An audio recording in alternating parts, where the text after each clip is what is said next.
Select one and maintain your attention on my voice at this moment.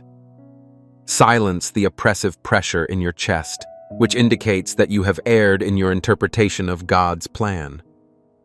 There is only one reason why the enemy is shouting at you today. He is aware of the events that will transpire tomorrow. All of this will conclude tomorrow. The conflict, the confusion, the battle. However, proceed with caution, as this is of paramount importance. It is not concluding due to luck. This is the conclusion as a result of your actions. Recall the moment this week when you were tempted to scream or give up, but you chose to remain silent. At that time, you were unaware that the silence was a weapon. The act that signed the enemy eviction notice was that specific moment of restraint. You did not undermine your destiny. You expedited the process. Just to deliver you this verdict, God obstructed all other activities you were scheduled to complete today. Therefore, secure your spirit, for I am about to read the decree that will alter everything. No, you did not discover this recording by accident. You were not directed to this location by the algorithm. The Holy Spirit did. This is a divine appointment that was established prior to the Earth's formation. You are currently at a threshold, and I require your presence until the very last second of this transmission. In the next few minutes, I will present you with the legal decree that terminates the enemy's assignment to your life. I am going to guide you through the zero-compromise audit, allowing you to identify the precise areas in which you prevailed, despite the fact that you believed you were losing. And at the conclusion, we will seal this eviction notice with a prayer that permanently closes the door on your past. Please refrain from clicking. Your future self is imploring you to pay attention, because you may inadvertently reopen a door that God has already closed if you depart at this time. I would like to discuss your current situation. I am aware that the atmosphere has been peculiar for the past 72 hours. It is not merely silent, it is heavily laden. It is reminiscent of the atmosphere preceding a thunderstorm. It is possible that you were in your vehicle yesterday, gazing at the steering wheel and unable to turn the key, experiencing a profound sense of exhaustion that felt as though it was rooted in your bones. Or perhaps you awoke at 3 a.m. this week, your heart racing as you scanned the darkness of your bedroom, feeling as though something was amiss, but you were unable to identify the cause. You experience a sense of suspension, as if you are suspended in a void between the life you have and the life you were promised. Maz, the enemy has begun to whisper a very specific lie to you in this void. Listen to your own thoughts. He is informing you that the reason everything appears to be in a state of stagnation is due to an action you took. He is reliving that moment from last week in your mind. That moment when you distanced yourself from that individual. The moment at which you declined to assist due to exhaustion. The moment at which you abruptly ceased to attempt. The accuser is informing you that it was a failure. He is informing you that the blessing has been delayed as a result of your disqualification at that moment. However, I require your understanding of the precise statements made in the scripture regarding this particular moment. Examine the 9th verse of chapter 1 of Nahum. It states, "What are you doing to defy the Lord? He will put an end to it. Affliction shall not recur for a second time." Pay attention to that assurance. Affliction shall not recur for a second time. In this context, the Hebrew term for utter end denotes a complete annihilation, a total conclusion. God is indicating that the conflict you are currently engaged in is not permitted to recur. The adversary is attempting to deceive you into believing that this is a recurrent pattern. He desires for you to believe that your actions have reset the clock, necessitating that you repeat this lap around the wilderness. However, this is a ruse. You are not trapped in a cycle. You have reached a decision. The weight of punishment is not the source of the heaviness you are experiencing. It is the weight of finality. It is the tension that a cord experiences as it is pulled to its breaking point, just prior to its rupture. You believe that the moment you walked away was a sign of weakness. You believe that your silence has been broken. You believe that your failure to participate was due to your apathy. However, allow me to reframe your reality at this time. That was not an error. That was an approach. The most violent act of spiritual warfare you have ever committed was the act of doing absolutely nothing. I would like to provide you with a detailed explanation of the reason for this. The world informs you that progress appears to be in motion. It informs you that you are failing if you are not running, striving, or fixing. However, in the kingdom, spiritual advancement frequently manifests as complete silence amid disorder.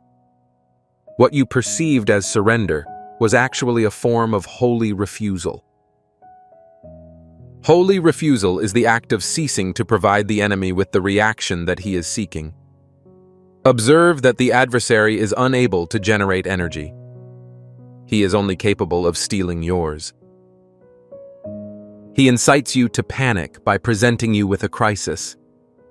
He sends a toxic individual your way in anticipation of an argument. He postpones your blessing in anticipation that you will strive. Upon your response, you execute his contract. You consent to participate in his game under his terms.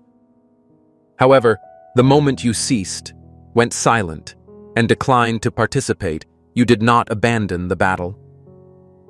You deprived the enemy of sustenance. It is imperative that you comprehend that this is not merely a pleasant theory.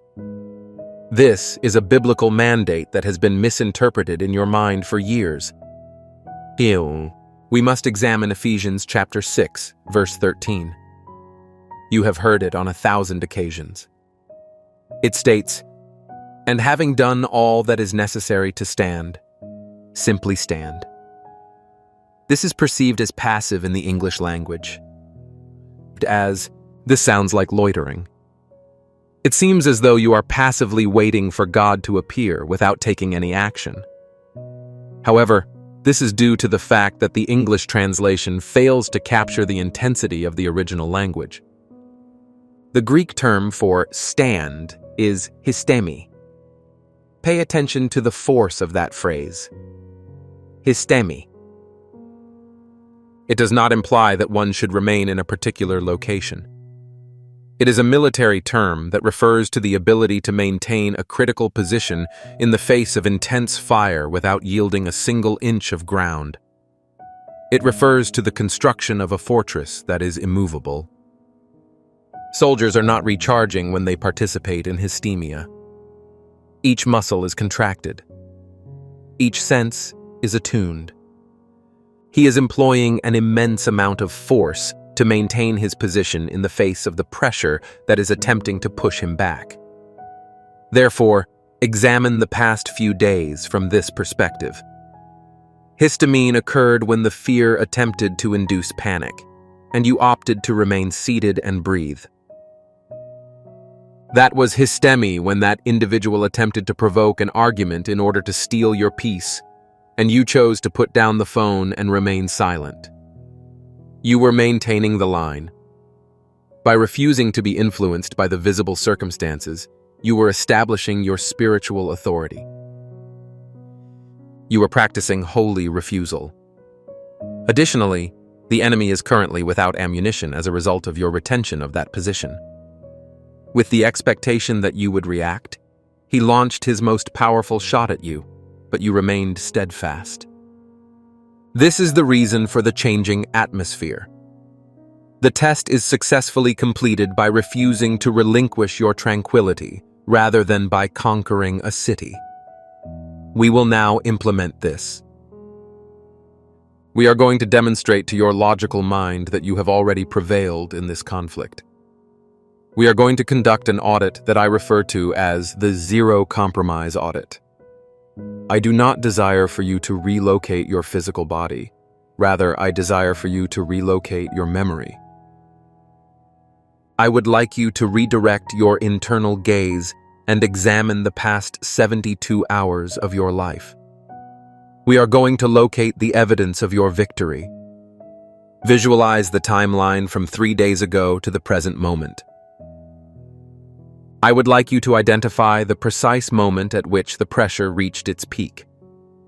It is possible that you received a text message. It is possible that the bill was unexpected. It is possible that it was a period of depression. Locate that moment in your memory. Clearly perceive it. Now, consider the thing that you nearly accomplished. Did you nearly send that angry response?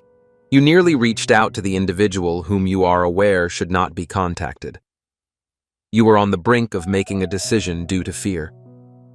But then, consider the actions you actually took. You ceased. It is possible that you have fallen asleep. It is possible that you fixed your gaze on the wall.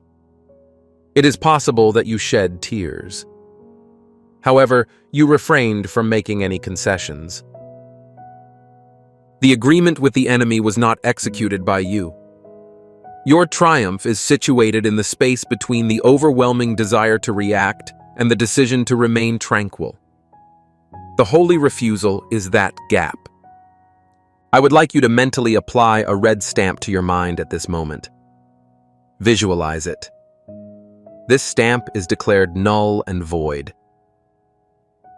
I would like you to recall the contract in your imagination. This week, the adversary attempted to induce you to execute a document. The agreement to fear. The agreement to strive. The agreement to return to one's past. Observe that contract with clarity. Immediately, take the red stamp and mentally press it down onto the paper. It is empty. This contract is rendered null and void as a result of your failure to respond. You maintained your compromise at 0, which has resulted in the enemy having no legal authority to interfere with your upcoming season. You may be under the impression that this is overly straightforward. You may be under the impression that a significant breakthrough cannot be achieved by simply refraining from reacting. It is possible that you are under the impression that you must engage in more physical activity in order to obtain this conclusion. I comprehend your uncertainty. It is natural to desire to earn one's freedom. However, it is imperative that you observe the practical implications of this when the consequences are life or death. Theories are enjoyable. However, they are inadequate without empirical evidence. I would like to share a story with you about a man who implemented this exact protocol of holy refusal when he was left with only $12 and a mountain of debt. Additionally, permit me to demonstrate precisely what transpired in his reality. This man was observed in the parking lot of a grocery store, staring at his banking app on a phone with a cracked screen, just 72 hours after he declined to sign the enemy contract. The exact amount of money in his possession was $12.43. That evening, he was required to pay his bills. He was in a state of desperation when his phone rang. It was a message from an old business associate who was offering him a quick job. It was a rapid source of income. His immediate debt was satisfied with the sum. However, there was a snag. The position necessitated that he manipulate the truth. It necessitated that he compromise his ethical standards. It was a space that was gray. His thumb was hovering over the reply button at that precise moment. He could detect the sweat on his palms as he gripped the steering wheel. His logical mind was urging him to accept it. His survival instinct was to scream that he had no alternative. However, his spirit was stifled by a heavy knot in his stomach. He was aware that this was the enemy's attempt to provide him with a counterfeit solution to a problem that was divinely ordained. He made the unthinkable decision. He secured his phone. He did not compose a polite denial. He refrained from engaging in negotiations. He deleted the message, threw the phone onto the passenger seat, and sat in silence. He returned home with $12 in his possession. He retired to bed without sustenance. He experienced a sense of failure. However, alarms were sounding in the spirit realm as a result of his recent success in the Daniel test. It is imperative that we comprehend the legal precedent that underpins his actions, as it is identical to the precedent that you have recently established in your own life. Examine the pattern in chapter 1 of the book of Daniel. Babylon is the city in which Daniel is held captive. The king presents him with wine and meat. This is the most exceptional cuisine on earth. It is survival. It is a favor. However, Daniel is aware that consuming it would violate his covenant with God. Therefore, he resolved in his heart to refrain from defiling himself. He selected water and vegetables. In order to preserve the greater thing in the spiritual, he opted for the lesser thing in the natural. Additionally, examine the timeline. He underwent testing for a period of 10 days, according to the source. At the conclusion of those 10 days, he was discovered to be 10 times more proficient than all of the magicians and astrologers in the realm. Can you discern the pattern? First, there was the refusal. The testing period was listed as the second item. The promotion was ranked third. You are unable to obtain the promotion without the refusal. The reason your suffering is coming to an end tomorrow is that you have already finished the phase of refusal. You examined the king meat.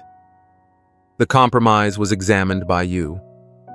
You considered the most straightforward solution, and you declined. Return to the individual in the automobile. He perceived that he had forfeited an opportunity and returned home. However, precisely 72 hours later, he accessed the news. The business associate who had offered him the quick money had been apprehended for fraud. The entire operation was discontinued. He would have been engulfed in that destruction had he responded in the affirmative. However, he was safeguarded due to his stance of holy refusal. He received a legitimate contract from a source with whom he had not communicated in years that afternoon. A contract that was unblemished. A contract that was 10 times the amount of the quick money. You must recognize that the actions you took this week were not inactivity. You were evading a bullet. You averted a trap that would have cost you years of your life by remaining silent, refusing to force doors open, and waiting on God. The Daniel test was successfully completed by you. You declined to consume the king's meat. As a result, the legal period for testing has elapsed.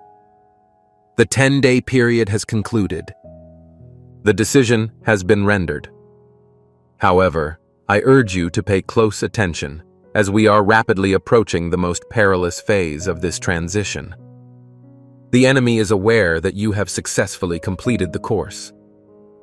He is aware that he can no longer entice you with compromise. He is aware that the contract of suffering is null and void. Therefore, he is currently altering his approach. He is no longer attempting to impede your progress. He is engaging in an activity that is significantly more malevolent. He is attempting to evict you. In the next few hours, you will be subjected to a specific psychological attack that is intended to cause you to relinquish the blessing you have recently earned. It is imperative that you are aware of the nature of this attack in advance. I must immediately perform a soul surgery on you, as you have concealed a deep-seated fear that you have not disclosed to anyone. This transition's actual cause is the reason it feels so violent. You assert that you desire the conclusion of the conflict. You pray for the breakthrough. You fast for peace. Nevertheless, if we are being entirely candid, there is a portion of you that is apprehensive about the war wrapping up. You have been in the trenches for such an extended period that you have forgotten how to be a civilian. Your personality has become survival mode as a result of the years you have spent battling for your family, finances, and sanity. Ask yourself the difficult question. Without the struggle, who are you?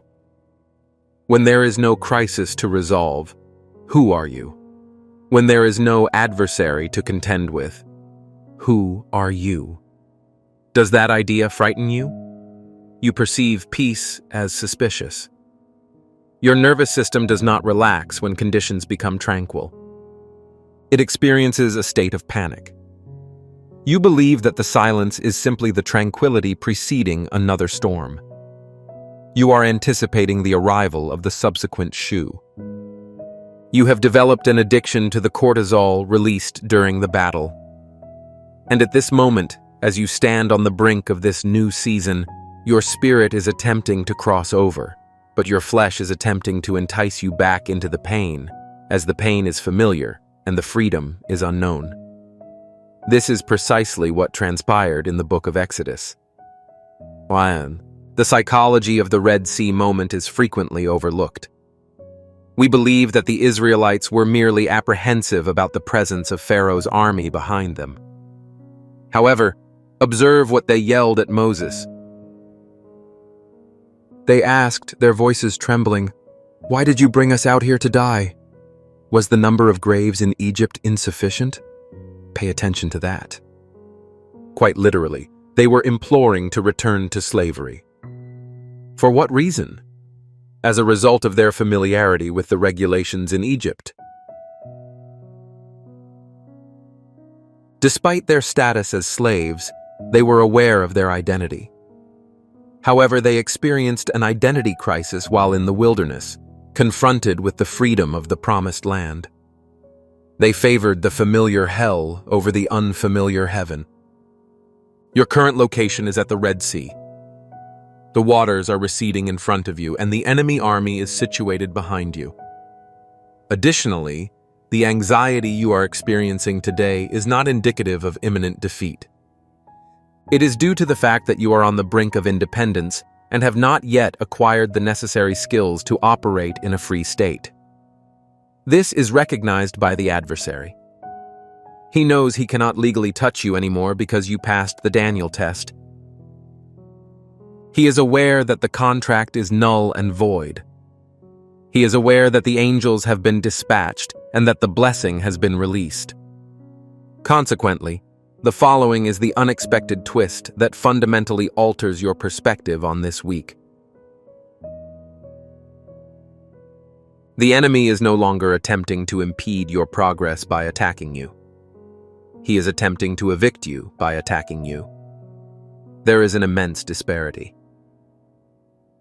To prevent you, he possesses the authority to obstruct your blessing. He does not. When you stood in holy refusal, that power was broken. However, in order to evict you, he must deceive you into voluntarily leaving the residence that God has already bestowed upon you. Assume that you have recently been presented with the deed and the keys to a mansion. It is legally yours. The door is impenetrable to the enemy. No, he is incapable of picking the lock. He is unable to steal the act. Therefore, what is his course of action? He screams as he stands on the front lawn. He hurls rocks at the windows. He activates the fire alarm. He generates an abundance of noise, disorder, and anxiety that you become overwhelmed and retreat to your old shack through the front door in order to alleviate the noise. That is the current state of your spirit. This anxiety is not indicative of a negative situation. The enemy is activating the fire alarm to compel you to leave your position. He desires for you to engage in self-sabotage. He desires for you to declare, "I am unable to endure this any longer," and resign immediately as the ink is drying on your triumph. He desires for you to relinquish the blessing due to your discomfort in sitting in it. He is relying on your fixation on the struggle. He is placing a bet that you will prefer the comforting pain of the past to the unsettling pressure of the promotion. However, you are not going to fall for that trap. You will be residing in the residence. You are going to permit him to scream on the lawn while you sit at the table that God has prepared for you. Since you are aware that his strategy is to evict, you can anticipate his strategies. He will employ 7 distinct psychological triggers to compel you to depart, as his objective is to do so. I refer to them as the 7 final gasps of the enemy. These are the final, desperate attempts of a defeated foe to deceive you into surrendering a battle that you have already won. This morning, you have already experienced the first 2 of them. I am going to identify them immediately in order to prevent you from becoming frightened when they strike you in the coming hours. You will simply laugh. These are not arbitrary bad days. These are strategic strikes. I refer to them as the 7 final gasps. Consider a predator that has been encircled. It is cognizant of its defeat. It recognizes that the conclusion is inevitable.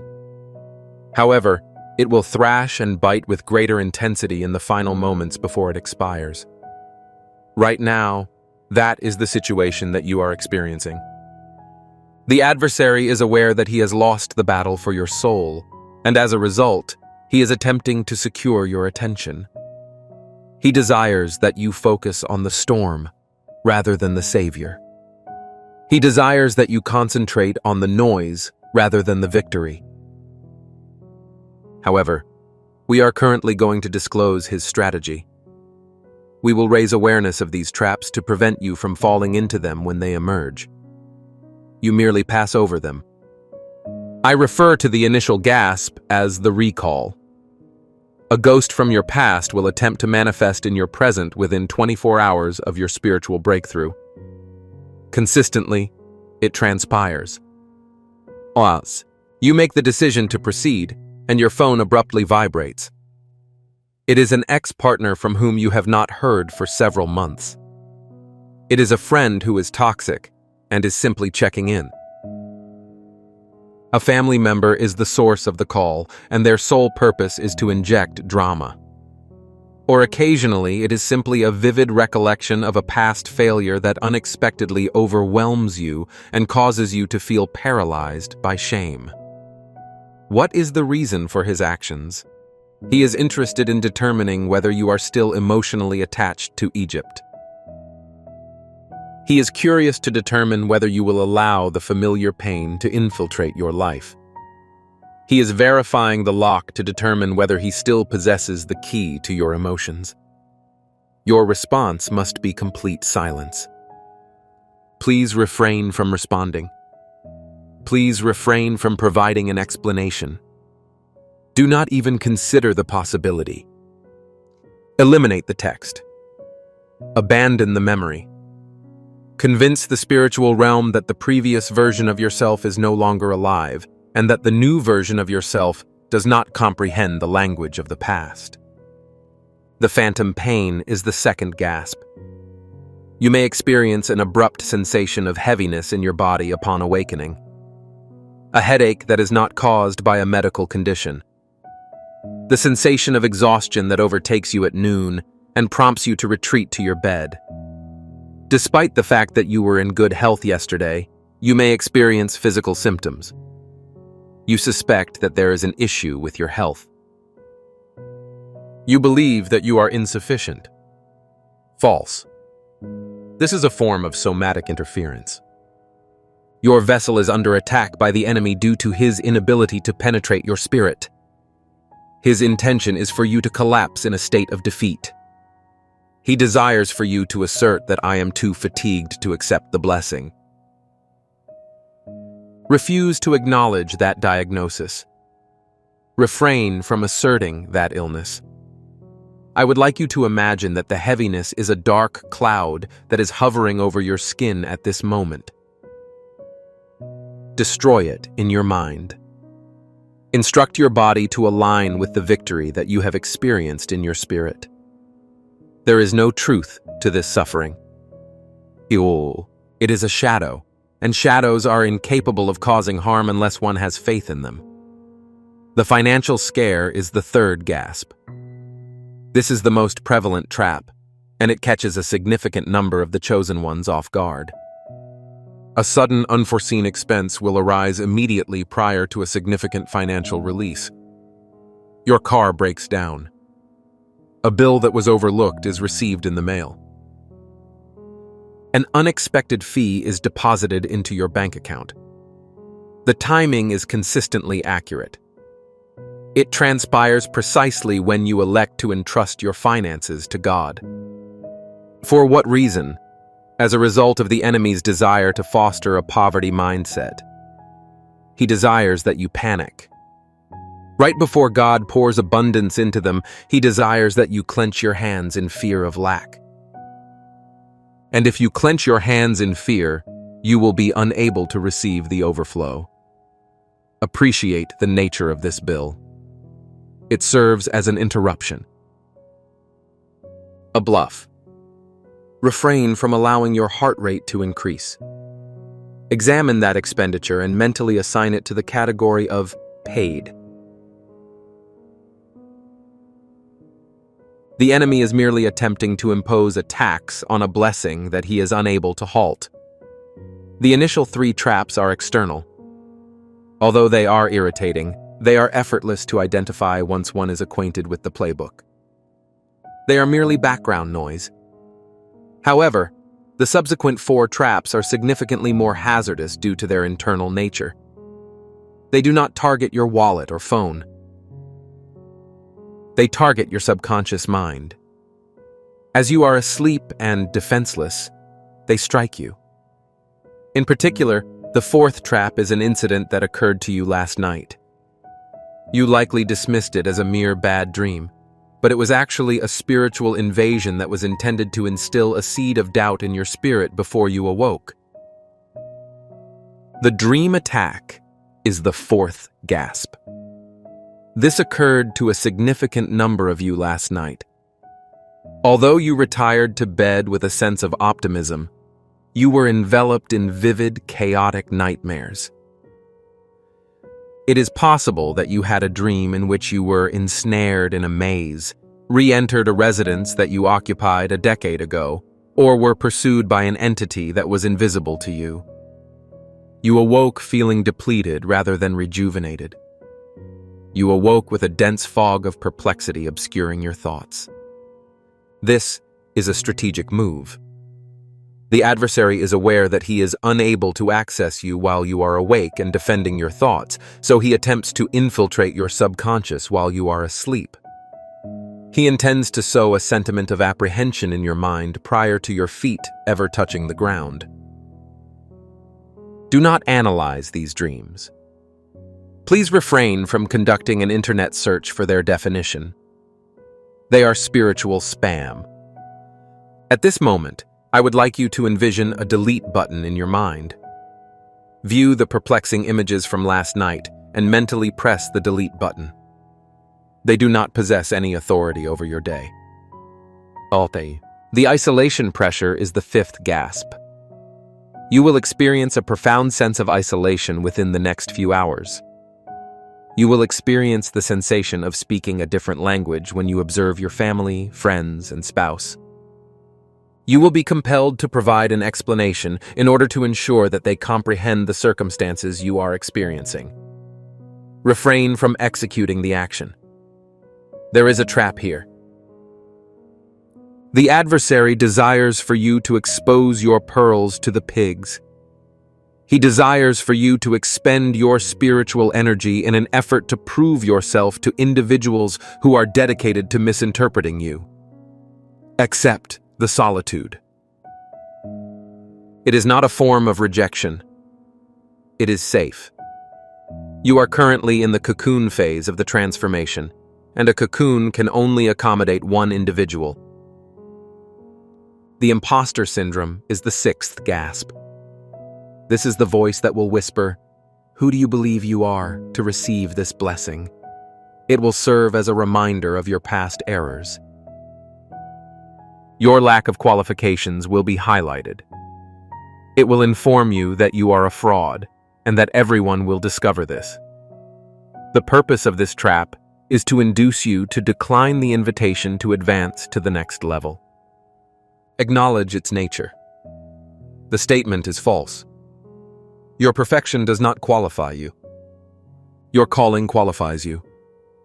The seventh and final gasp is the most perilous of all. It is a premature celebration. The adversary will present you with a small, fabricated victory in the hopes that you will accept it.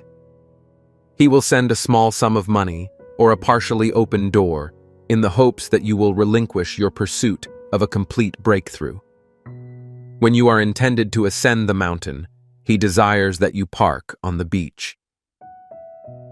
Do not commemorate the crumb when God has promised you the bakery. Acknowledge the minor victory, but maintain your focus on the future. The complete playbook is now at your disposal.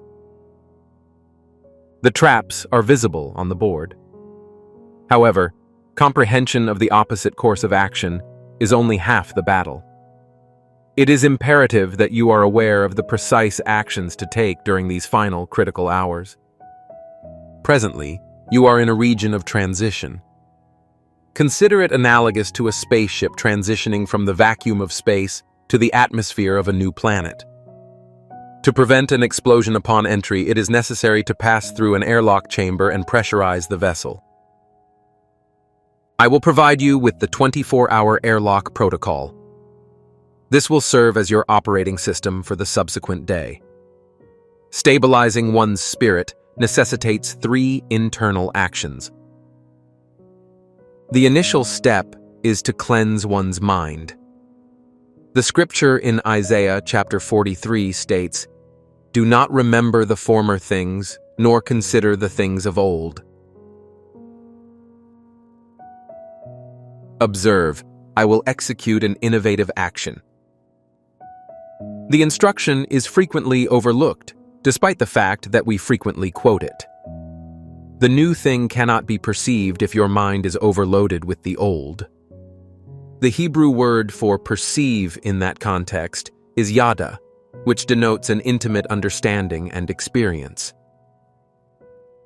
If one is mentally replaying the failures of yesterday, it is impossible to experience the triumph of tomorrow. I would like you to imagine yourself walking through the hallways of your mind at this moment. Observe the photographs of your previous failures that are displayed on the walls. View the memories of those who have caused you harm. In your mind, eliminate them one by one. Leave the walls unadorned. You are making room for the new furniture that God is sending to you. Radio silence is the second step. I would like you to observe a verbal fast with respect to your concerns for the next 24 hours. Do not lodge a complaint. Refrain from venting. Refrain from revisiting the conflict with your closest friend. Your words serve as coordinates. Every time you discuss the issue, you are transmitting a GPS signal to the enemy that specifies your precise location. Descend into darkness. Disappear from the negative radar. Allow your silence to be the most audible aspect of yourself. The seed of expectation is represented by step 3. It is impossible to commence a new season without any assets. In order to bridge the gap between your current situation and your desired destination, it is necessary to plant a seed of faith. Money is not required. It has the potential to be a gesture of kindness. It has the potential to serve as a prayer for another individual. It may involve the act of forgiving a debt that an individual owes you. Perform an action today that you would perform in the future. Act as though you are already part of the blessing. This communicates to the spiritual realm that you have confidence in the transition. The traps have been identified by you. The airlock protocol has been enabled. I would like you to now observe the clock, or simply feel the time of day. The timeline is in a state of flux just beneath your feet. The atmosphere is diminishing. We are on the brink of the final crossover point. I will demonstrate the precise events that will transpire by this time tomorrow, as the prophetic vision I perceive is not merely a modification of circumstances. It is an entirely new interpretation of your reality. I would like to establish this in reality for you, as I am aware that your logical mind is resisting the notion that a simple change in behavior can truly conclude a season of suffering that has persisted for years. You are perplexed as to how silence could potentially break a curse. I would like to share a story with you about a woman who was present at a family dinner table a few months ago. She was considered the black sheep of her family. She was the object of their attention each time they convened. Her faith was ridiculed by them. They inquired about her career choices. They diminished her aspirations. For years, her response was consistent. She would respond by resisting. She would defend herself. She would cry. She would leave the table in a rage. And every single time the enemy won because he stole her peace and lowered her frequency. But this time, she had received the revelation of the airlock protocol. She sat at that table and the insults started flying. Her brother made a snide comment about her financial situation, asking when she was finally going to get a real job. Her mother critiqued her life choices, implying she was behind in life compared to her cousins. In the past, she would have snapped. Her heart was racing. She gripped her fork so hard her knuckles turned white. She wanted to scream. She wanted to throw the facts in their faces. But she remembered the protocol. She remembered that her words were coordinates for the enemy. So she did something radical. She stayed completely silent. She did not defend herself. She did not storm out. She just took a bite of food, chewed slowly, and internally blessed them. She visualized herself behind a thick glass wall where their words could hit the glass but could not touch her spirit. The result was terrifying at first. The silence at the table grew awkward. They tried harder to provoke her because her lack of reaction confused their demons. But because she gave them no fuel, the fire eventually burned out. The dinner ended. She went home feeling like she had swallowed a rock. But she had kept her peace. She thought nothing had changed. She thought she had just endured another painful night. But the very next morning, by that time the next day, her phone rang. It was her brother, the one who mocked her the most. He was crying. He said, "I do not know what happened last night, but when I looked at you, I felt ashamed. I saw a strength in you I have never seen before." And right there on the phone, he offered to pay off her credit card debt. That is the power of the transition you are in. When you change your response, you change your timeline. By this time tomorrow, you are going to see the fruit of your holy refusal. I want you to look at the vision in Habakkuk, chapter 2, verse 3. It says, "For the vision is yet for an appointed time, but at the end it shall speak and not lie. Though it tarries, wait for it, because it will surely come." The word tarry here is the Hebrew word maha. It does not mean to be late. It means to question or to hesitate. It implies that there is a period where it looks like God is hesitating, where it looks like the promise is questioning your worthiness. That is the airlock phase. That is the silence you are in right now. But the verse promises that at the end it shall speak. I want to paint a picture of your tomorrow. I want you to live in this future memory for a moment.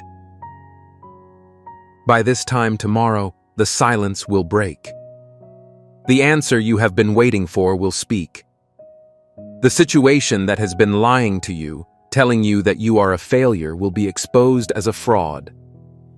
You are going to wake up, and that heavy blanket of anxiety that has been suffocating you for weeks will be gone.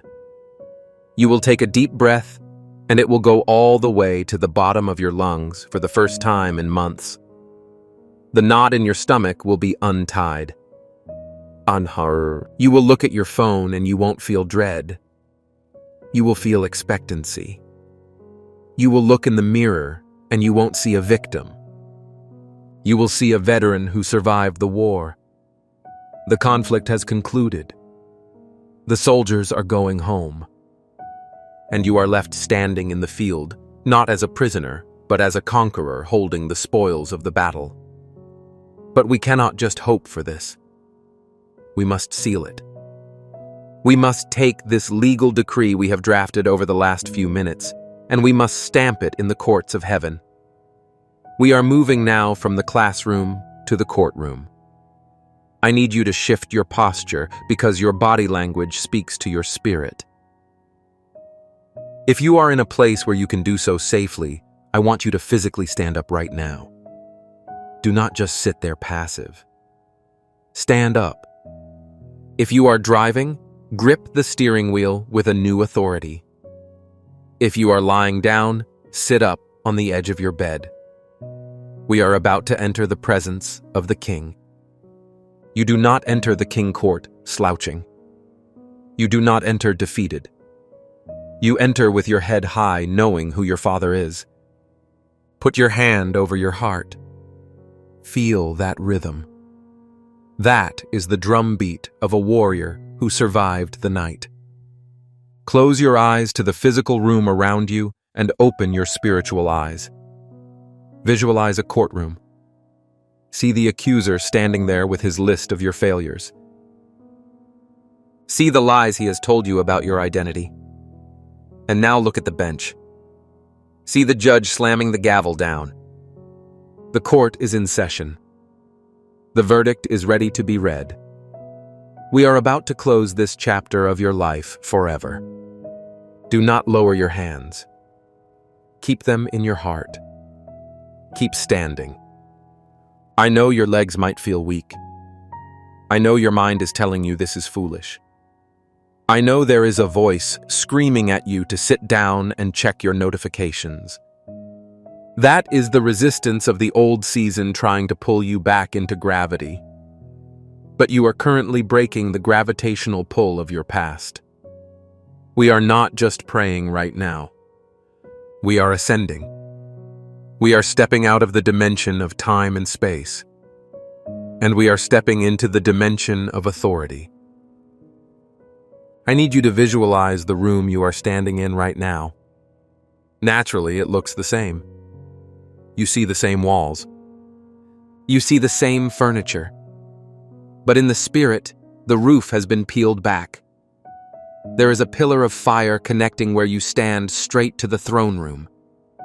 You are no longer in your bedroom. You are no longer in your car. You are standing on holy ground. The atmosphere around you is thickening. If you feel heat in your hands, that is real. If you feel a tingling on the back of your neck, that is the atmosphere shifting. The angels that have been assigned to your case are stepping closer.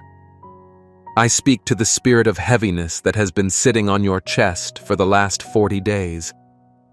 I know you are there. I know you have been suffocating this chosen one, making them feel like they are drowning in dry land. But your time is up.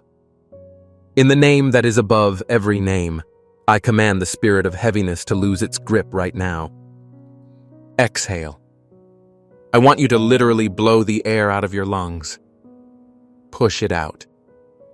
That heaviness is leaving. It cannot stay in the presence of the King. I speak to the spirit of confusion that has been clouding your mind, making you doubt your own sanity. The one that wakes you up at 3 in the morning with racing thoughts. We serve you an eviction notice right now. Clear out. Get out of their mind. Get out of their dreams. Get out of their nervous system. Peace is returning to this vessel. The chosen one feels your feet on the ground. You are rooted. You are grounded. You are not a leaf blowing in the wind anymore. You are a tree planted by the water. The storm can scream, but it cannot move you. We are now standing before the judge. The court is full. The cloud of witnesses is watching. These are the ones who went before you, the ones who kept the faith. They are leaning over the balcony of heaven right now, cheering you on, because they know that your victory is part of their legacy. The accuser is here too. He is standing to your left. He is holding the file of your mistakes. He is holding the record of the time you fell, the time you doubted, the time you got angry. He is ready to read the charges. He wants to argue that you do not deserve the breakthrough ending tomorrow.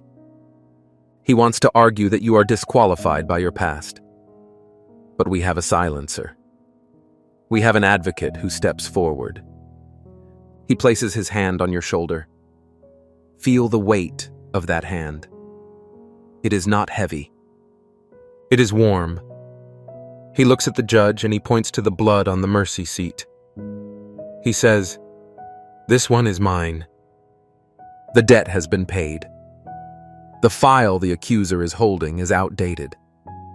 It was canceled at the cross, and it was ratified by the holy refusal of this chosen one this week."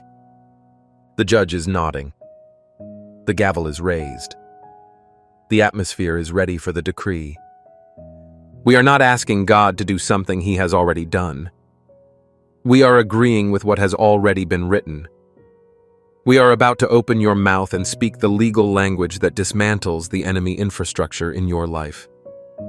I want you to speak this out loud if you can, or scream it in your spirit.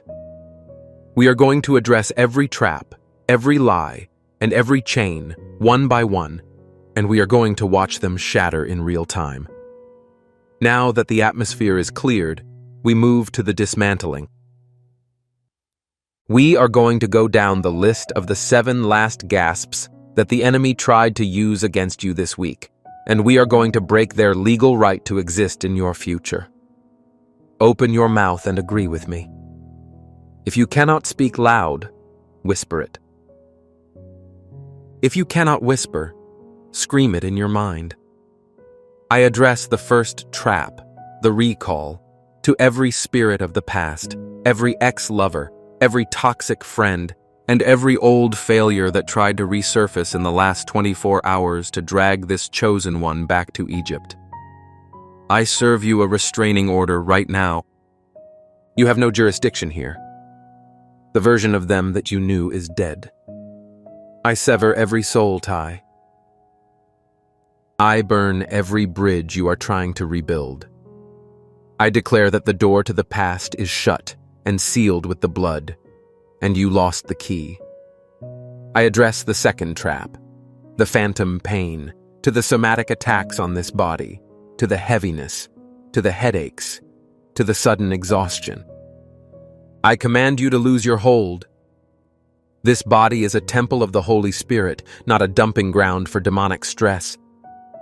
I command the nervous system to regulate. I command the cortisol to drop. I speak vitality and strength into these bones. The weariness is illegal. We return. Take a deep breath in, loved one, and join me in this moment. Allow the noise of your day to subside for a moment until the outside world fades into the background. Imagine a hummingbird flying with steadfast precision toward a sunflower bursting with golden dust, resembling tiny sparks of paradise. Your immediate surroundings radiate a vivid, bold, and clearly alive vitality. Have you had any previous experience with it? That inner feeling that something bigger is happening beneath the surface of everyday existence, that continuous hum in your chest that won't stop. Despite your exhaustion and agony, you fought the impulse to let your soul deteriorate. Despite this, you carried the flame, which is now climbing and ready for inspection. As the scriptures remind us, light shines in the darkness, and darkness has not overcome it. Your existence is not a static image trapped in a frame, becoming inactive and obsolete. Your life is a living masterpiece that is continually being shaped by God's intentional design, emotion, and time. Every day brings a fresh thread into your life. On other days, moments of joy, modest achievements, or connections that serve as a reminder of one's identity are visible. Nights plagued by uncertainty, seasons in which simply surviving the day was a source of courage, and days that were darker and more peaceful. Then there are the unexpected flashes, the sudden giggle in the midst of anxiety, the realization that shifts your perspective, and the peace that arises without explanation. Neither of these opportunities is wasted. Even the most twisted threads are included. It is possible that you have spent too much time on the knots, the heartbreaks that have fundamentally changed you, the delays that have tested your faith, and the incorrect turns that have prompted you to question your own judgment. However, these are not mistakes. They bring richness and dimension to your existence. Take a little step back and reevaluate the issue. Each difficulty contributed to the growth of your character. Each rough season helped to purify your heart. The areas that formerly made you feel crushed are now the reason your light is authentic and strong. Although we deteriorate in appearance, we are rejuvenated inwardly on a daily basis, as the Bible indicates. 2 Corinthians chapter 4, verse 16. A part of you is always looking ahead, hoping for the next step, a breakthrough, a healed version of yourself, and a clearer purpose. No, that appetite is not wrong. This is considered sacred. However, this reality must not be neglected. No, the miracle does not await us in the future. Currently, it is taking place under the watchful supervision of God. You became the person you are now as a result of learning life lessons the hard way. When you rush your becoming, you miss out on the beauty that is unfolding in front of you, much like a train hurtling forward without ever seeing the scenery. God is not measuring your patience. He is teaching you the art of presence. Let endurance fulfill its duty, James, chapter 1, verse 4. The present moment is not a pause in your story. Storytelling is the subject. In the present time, the breath you take is significant. Furthermore, this reality will become clear when you stop pursuing and instead allow yourself to exist. No, you're not expecting a miracle. Living as a single entity is your reality. When you stop performing, you will notice a rare and unique frequency. When you finally articulate what you've been concealing, you feel a sense of calm. When your words coincide with your spirit, you feel a serene sense of steadiness in your chest. This is your signature note. It was always yours. You may have recently noticed a new development. Others are also experiencing it. There are those that try to copy your demeanor, tone, and even your behavior. Nonetheless, don't forget this. A mirror has the ability to reflect light. So, no, it is not capable of manufacturing it. What comes from you with individuality? It cannot be physically removed.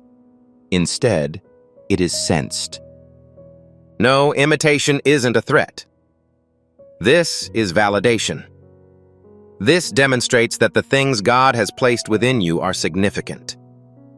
It is believed that you will then become aware of the truth, which will free you. Verse 32 from John chapter 8. No, life was never meant to be defined by a limitless amount of brilliance. The interplay of light and shadow adds depth to your narrative. You remember those times when the heaviness would not let up, when serenity seemed close but out of reach. There were times when you relived talks, losses, or decisions and wondered what went wrong. However, the weight was not used as a punishment. It was an issue of preparedness. Every discomfort limits your ability to feel emotion. During each peaceful season, you learn to listen. All of the conclusions provided an opportunity for a more real beginning. You were being taught how to convert suffering into wisdom, loneliness into inner strength, and confusion into compassion. Consider how you respond now in comparison to how you used to respond. You hesitate rather than react. You choose the truth over approval. You survive events that would normally destroy you simply by breathing. The goal is no longer survival. This is a transformation. Despite the pressure, you were not crushed. You were refined. You've evolved into a light that stays on even as opposition increases. However, Scripture reminds us that God has not given us a spirit of fear, but of power, love, and sound mind. Chapter 1, verse 7 of 2 Timothy. Some blessings are not readily evident. They remain veiled beneath ordinary circumstances, awaiting the coming of a more deep perspective. Tisul, your essence has now appeared, despite the fact that the fog has not yet cleared fully. You are on the verge of something new as you watch old anxieties fade away. Please keep in mind that this is not the ultimate conclusion. This moment occurs immediately before the cruise. Waiting for God to notice you is no longer essential. Already, He has. That is why you received this mail right now. I'm writing to remind you that something has changed. You've gone from wishing for a miracle to really becoming one. Every story has a point where everything appears to be normal. The atmosphere has stayed unchanged. While the routine may appear to be familiar, heaven is in the process of restructuring the details that you could never handle alone. Right now, you are in this location. God is readjusting your environment to reflect the characteristics He has implanted within you. Because areas driven by confusion and noise cannot fully reflect heavenly light. Certainly, this season may look to be calmer. Some days, you may even feel alone. However, solitude does not indicate desertion. It is where God communicates clearly. He gives you directions that are specifically tailored to you. Plan something that cannot be overheard by people who are not supposed to accompany you on your excursion into the future. Nobody is isolating you. You are protected and shielded while the design is being finalized. Scripture reminds us that God has tried us. You purified us, like you would silver. Verse 10 of Psalm 66. Refinement is constantly carried out in seclusion from the crowds. Every miracle begins by being unseen. All transformations begin with the process of separation. There is always a retreat before the disclosure. If you get the impression of familiar doors closing or faces vanishing, this does not indicate a lack of progress. You are being pushed forward by the energies of heaven. The version of you that was created in private is prepared to enter the public view, not to establish your worth, but to fulfill your duty. God made a commitment to you during your rehabilitation. You almost didn't believe it could happen. No, He did not forget. He is currently rejuvenating it as a result of your transformation. When you are next encountered, people may not understand the inward work required to maintain this level of serenity, insight, and steadiness. God, however, understands. Pressure polished you rather than destroyed you. Storms, rather than being submerged, facilitated your training. That is why you are now proceeding in a different method. Yeah. That is why peace follows you into places that previously depleted your energies. The objects you transport do not include performance or charm. It is an act of consecration. You are living proof that God renews time. The Lord's purpose for me will be achieved. From Psalms 138, verse 8. Every delay taught us something. Each disappointment included a redirection. Preparation was the truth behind what seemed to be a waste of time. Listen carefully. It is inevitable that beauty will resurface in unexpected forms. This is the restoration of an opportunity, a connection, or perhaps a bit of your joy that you thought had vanished forever. And when God restores, He doesn't just replace what was lost. Oh, I will repay the years devoured by the locust to you. Joel, chapter 2, verse 25. Purified and aligned, He gives you exactly what you were meant to have all along.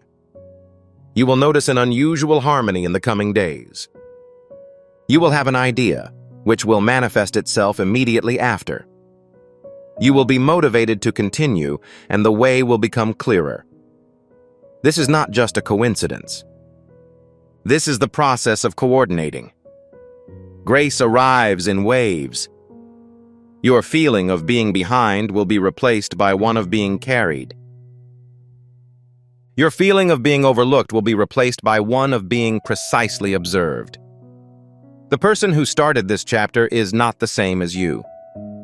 Even the way you speak, pray, move, and relax has changed. And it ought to have. Your frequency has shifted to a new one, affected by trust. You no longer pray in a condition of panic. Together, you pray. Begging is no longer an option for you.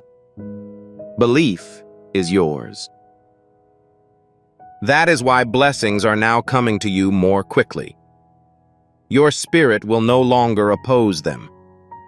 Individuals near you will notice the difference. This is not due to increasing volume, but to improved clarity. This is not due to extra effort, but rather to your honesty, which will allow you to avoid providing explanations. Your tranquility will be your spokesperson.